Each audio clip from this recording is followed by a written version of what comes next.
사도 바울은 고린도 교회 성도들에게 지혜에 대해서 이야기를 먼저 시작을 하고 있습니다. 그러나 우리가 온전한 자들 중에서는 지혜를 말한다.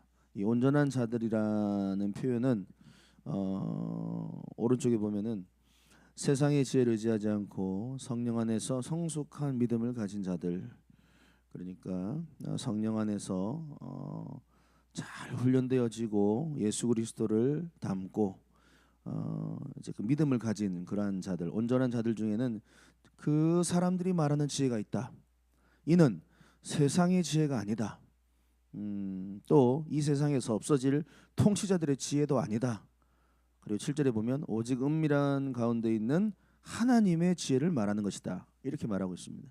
그러니까 두 가지의 지혜가 나오는데 본문에 보면 6절에 어떤 지혜가 나오죠? 세상의 지혜. 그리고 7절에는 어떤 지혜가 나오죠? 하나님의 지혜. 두 가지 지혜를 사도 바울이 이야기하고 있습니다. 우리 인간들은 끊임없이 지혜를 추구하려고 합니다. 더 지혜롭고 싶어. 더 지혜로운 사람이 되고 싶어. 끊임없이 책을 봅니다. 정보를 얻습니다. 그리고 계속해서 연구합니다. 그래서 세상이 말하는 지혜를 우리도 때로는 저도 한 번씩은 놀랄 때가 많습니다. 특별히 제가 공부를 하면서 대학원이나 또는 유학을 가서 보면은 정말로 똑똑하신 교수님들 많아요. 정말로 똑똑한 분들이 많아요. 어떻게 저렇게 지혜롭지? 어떻게 저렇게 탁월하지? 그런 학문적으로 어마어마한 업적을 이루고 대화를 하면은 마치 뭐 걸어 다니는 도서관인 것처럼 그렇게 말씀을 하시는 학자들이 있어요. 지혜자들이 있어요. 그리고 그 당시에는 또 어마어마한 철학자들이 많았습니다. 그러니까 이 세상에 대하여, 인간에 대하여, 천지 만물에 대해서 날마다 연구하고 토론하고 이제 그렇게 지혜를 추구했던 문화가 있었습니다. 헬레니즘 문화가 그렇습니다. 그리고 뭐 지금도 뭐 노벨상이라든지 끊임없이 학문을 통하여서 세상은 이제 지혜를 추구하죠. 그리고 특별히 6절 말미에 보면 또 이 세상에서 없어질 통치자들의 지혜, 이런 표현이 있죠. 예를 들면 솔로몬 같은 사람을 한번 보십시오. 리더고 탁월한 인물인데 지혜가 많았던 사람이잖아요. 그러니까 많은 사람들이 그를 보면서 저 사람 참 지혜롭구나, 지혜로운 왕이구나, 지혜로운 통치자구나, 그렇게 느끼는 많은 사람들이 있었다는 겁니다. 그런데 결론은 뭐냐면 이 세상이 말하는 지혜, 세상이 추구하는 지혜의 마지막은 어떻게 되냐면 6절 말씀에 보면 통치자들의 지혜 앞에 어떤 글자가 있습니까? 없어질, 결국은 다 없어질 겁니다. 아무리 똑똑하다는 그 사람도, 아무리 지혜롭다고 말하는 그 사람도 결국은 죽고 사라지고 변하고, 이 세상의 지혜가 그래요. 우리가 뭐 어떤 TV라든지 어떤 영상 매체를 통해서 야 진짜 저 사람 똑똑하다, 야 어쩜 저렇게 똑똑하냐, 근데 그 사람 결국 죽더라고. 그렇지 않습니까? 저 지혜로운 대통령, 저 지혜로운 뭐 장관, 저 지혜로운 사람 다 죽어요. 다 죽어요. 그러니까 결국 이 세상의 지혜, 세상이 말하는 지혜의 결론은 뭐냐면 언젠간 다 사라진다는 거예요. 근데 7절에 하나님의 지혜가 나오죠. 하나님의 지혜. 하나님의 지혜는 완전히 다릅니다. 이 하나님의 지혜는 7절 중반부에 보면 하나님의 지혜를 말하는 것으로서 곧 감추어졌던 것인데, 다시 말하면 이 지혜는 세상에 감추어진 지혜예요. 세상에서 인간들이 스스로 자신의 지혜로 발견할 수 없는 지혜입니다. 이게 무슨 지혜일까요? 하나님의 지혜는 한마디로 십자가입니다. 결국 하나님의 지혜가 이 십자가 안에 숨겨져 있다 이 말이에요. 이 십자가를 통하여 인류의 구원의 계획을 숨겨 놓으셨어요. 하나님은 어마어마한 지혜입니다. 이 지혜는 감추어진 지혜입니다. 아무리 똑똑하고 사람들의 눈으로 사람들의 속으로 이 지혜를 찾고 싶어도 찾을 수가 없어요. 왜냐하면 이 지혜는 성령님이 깨닫게 해주셔야 되는 거예요. 그리고 이 지혜는 아까 세상의 지혜는 언젠간 사라지고 없어진다 했죠. 이 지혜는 영원한 지혜입니다. 그래서 우리가 십자가의 도를, 십자가의 지혜를 깨닫는 자는 가장 큰 선물을 받은 사람입니다. 아무리 똑똑한 아무리 똑똑한 교수도 성령님이 비추어 주시지 않으면 우리 하나님께서 이 십자가 안에 숨겨놓은 그 인류 구원의 계획을 발견할 수가 없어요. 그래서 그때 그 사람들이, 똑똑하다는 사람들이 예수를 죽인 겁니다.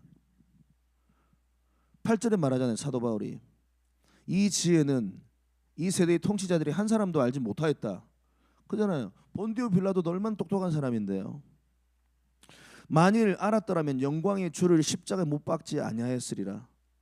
정말이죠. 정말로 예수가 하나님께서 인류를 구원하시기 위해 숨겨두신 지혜라는 것을 알았다면 그를 십자가에 못 박지 않았다 이 말이지. 그런데 결국은 십자가에 못 박아 죽였잖아요.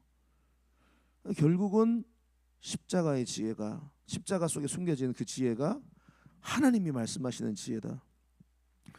우리는 이 지혜를 성령님을 통하여 깨달은 줄을 믿습니다. 이거는 우리가 뭐 좋은 대학을 나와서 깨닫는 것도 아니고 우리가 뭐 노력한다고 깨닫는 것도 하나님의 은혜예요. 하나님의 은혜. 그래서 감추어진 지혜다 이렇게 말하죠. 그런데 이 감추어진 지혜 어떻게 보면은 이것이 우리가 그 당시에는 얼른 이해가 안 될 때가 많죠. 그 십자가의 고난, 하나님의 침묵 얼른 이해가 안 되는 거예요. 왜 예수님이 이렇게 당하셔야 되지?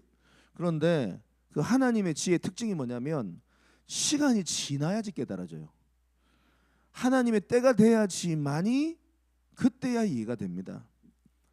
성령님께서 그때가 돼야지만이 밝히 드러내 주시는 분이죠. 그래서 사랑하는 성도 여러분, 우리 안에 하나님께서 이러한 지혜의 상황들을 우리 성도님들에게도 우리 가운데도 허락하셨다고 저는 믿어요. 지금 당장 이해가 안 돼요.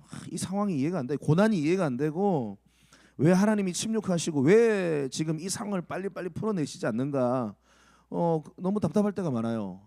저 성도를 바라보면서 왜 하나님 빨리빨리 안 도와주시노? 왜 빨리빨리 이렇게 좀 해결 안 해주시냐? 그런데 결국은 성령님께서 작정한 때가 있으면 우리는 믿습니다. 로마서 5장 3절 4절처럼 우리가 환난 가운데 즐거워하니나니 환난은 인내를, 인내는 연단은 소망을 이루는 줄을 우리는 알미라.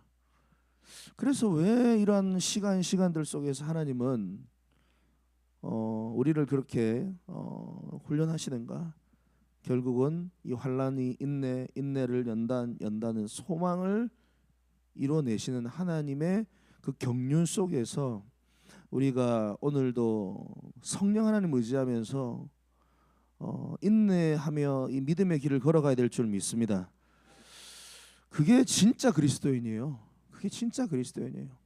우리 가정 안에서 우리 자녀들, 또 우리 직장 안에서 우리 직장의 문제들, 또 우리 가정 안에서 배우자의 문제들, 또 우리 저런 문제들, 여러분 인내하십시오. 환난은 인내를, 인내는 연단은 소망을. 결국은 소망의 사람으로 주님 우리를 빚어가신다.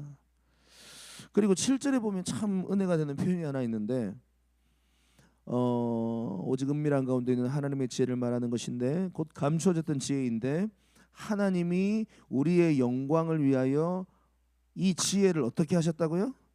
만세 전에 미리 정하셨다. 이 표현이 너무 위대한 표현입니다. 왜 위대한 표현이냐? 이 하나님의 지혜, 다시 말하면 십자가, 예수 그리스도를 통한 인류 구원의 계획, 그리고 우리의 구원과 영광에 관한 모든 것들을 언제부터 주님이 계획하셨다고요? 만물이 창조되기도 전부터 하나님은 계획하셨다. 이 놀라운 구원 계획을. 그러니까 한마디로 말하면 저와 여러분들을 살리시기 위하여 하나님께서는 저와 여러분들 이 땅의 성도들을 얼마나 사랑하시고 얼마나 귀하게 여기시고 얼마나 대접하고 계시는지를 우리가 발견하는 대목이 바로 이 말씀이에요. 그냥 감정적으로 뭔가 이렇게 툭 우리를 살리려고 그냥 행하신 게 아니다 이 말이에요. 만세전부터 창세전부터 하나님은 저와 여러분들을 구원하시기 위하여 하나하나 그 창조의 경륜을 준비하셨다. 예를 하나 들어서 제가 목회자로서 예전에 아주 지금도 좀 제가 마음에 남아 있는 것은 제가 대구 동신교회 있을 때 신방을 합니다. 이제 대신방 기간을 가집니다. 이제 5월달 이렇게 해가지고 봄 신방. 근데 한 성도의 집을 방문을 했었는데 제가 너무 충격을 받았어요. 왜냐하면 그냥 보통 신방을 이렇게 하면 어떤 성도님들 보통 한 주 전에 준비하기도 하고 2, 3일 전에 준비하기도 하고 아니면은 막 급하게 막 준비를 잘 못하는 가족도 있어요. 가정도 있어요. 근데 그 성도님 보니까 한 달 전, 2달 전부터 준비한 거예요. 온 집안을 깨끗하게 다 정리정돈하고 또 특별히 음식을 막 여기저기서 막 그 음식을 목사님을 이렇게 대접하기 위해서 정말로 진귀한 음식을 최고급 음식을 준비를 하는데 엄청나게 시간이 많이 걸렸더라고 보니까. 그리고 그 음식을 다 이제 목사님 예배 드리고 마치고 그 음식을 대접하고 그다음에 이런 디저트 하나도 무슨 어디서 가져왔다 어디서 가져왔다 그다음에 마시는 티 이것도 그냥 흔하게 우리가 시중에서 사는 그런 티가 아니에요. 어느 나라에서 구해오고 어느 나라에서 어느 나라에서 이렇게 공수를 받아가지고 어마어마하게 준비를 한 거예요. 그래서 그 예배를 드리고 그리고 그 성도님이 그렇게 준비한 모습을 보면서 제가 너무 많이 감동을 받았습니다. 여러분 인간도요. 누군가를 맞이하기 위해서 한 달 동안 2달 동안 그렇게 준비하면 감동받아요. 근데 우리 하나님은요. 우리의 구원과 영광을 위하여 얼마나 준비하셨나. 한 달, 1년, 10년, 100년이 아니에요. 만세 전부터 저와 여러분들 위해 준비했다 이 말이에요. 죄로 가득한 우리를 흠없는 주의 자녀로 삼으시기 위하여 그 독생자를 보내는 그 모든 일련의 과정을 우리 하나님은 다 계획하시고 준비하시고 우리를 그렇게 귀하게 대접하셨다. 그래서 요한복음 14장 3절에도 보면 그분이 오셔서 우리의 모든 죄를 담당하시고 죽으시고 부활하신 다음에 다시 우리의 처소를 마련하기 위해서 천국에 가셨다. 그 말씀이 나오거든요. 요한복음 14장 3절. 그러니까 우리를 그렇게 귀하게 대접하신다 이 말이에요. 세심한 하나님입니다. 여러분 그래서요. 이렇게도 우리가 바라볼 수 있습니다. 우리가 이 땅에서 아무리 비천한 대접을 받는다 할지라도 여러분 낙심하지 마십시오. 왜냐하면 우리는 이 땅에 그 누구도 따를 수 없는 주님의 사랑과 정성으로 대하는 우리 하나님이 계시는 줄을 믿습니다. 그래서 여러분 이 믿음의 소망을 잃지 말고 하나님의 그 우리를 향한 그 놀라운 사랑과 그 대접과 그 은혜를 기억하면서 오늘도 그 구원을 감사하며 복음을 전하는 우리 모든 미라클교회 성도님 되시기를 바랍니다.